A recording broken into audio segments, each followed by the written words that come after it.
Courts for Kids is a local nonprofit group, but their reach is around the world. They help build multi-sports courts in developing countries, giving children the chance to enjoy outdoor activities. For their last mission, they partnered with the Richmond Strikers Soccer Club for a project in Costa Rica and took along a group of Richmond area high school students to help out. Courts for Kids Regional Director Chris Cobb and Richmond Strikers Director of Youth Programs Carlos Martinoli are both here with us today. Welcome, guys, and you are literally just back from a trip just a couple of days ago, right, Chris? That's right, yep, still recovering, I think. Tell us about this trip to Costa Rica. How many people went along? It was a group of total 20 people, and we had about 11 from the Richmond area here, students and even some parents. And the trip was 8 days down to a small town in Costa Rica called Ortega, and it's a town of about 700 people. So we went down and for 1 week helped the community build a court.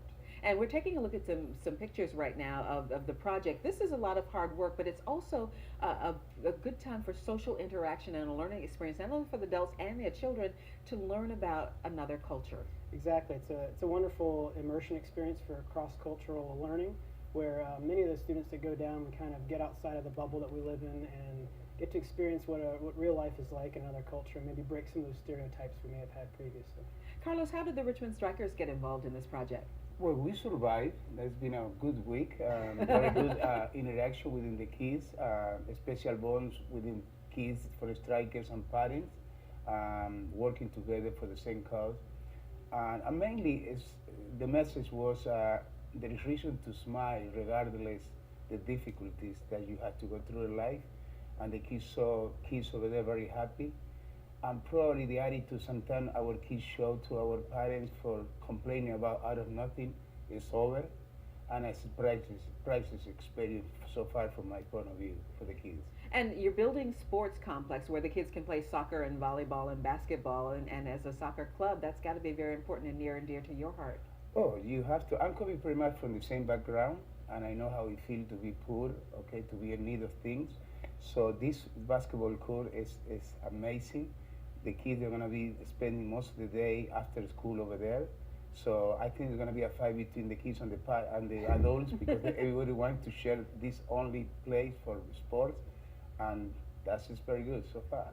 Chris, how important is something like this to a community in a country like a Costa Rica? It's very important. Like I said, this town was a really small town, about 700 people, so they didn't really have many other places to play. And so now, in the afternoons, everyone can congregate in this sports area to play sports, and now they can play basketball and volleyball and soccer in the same area. And also, it's not just about sports.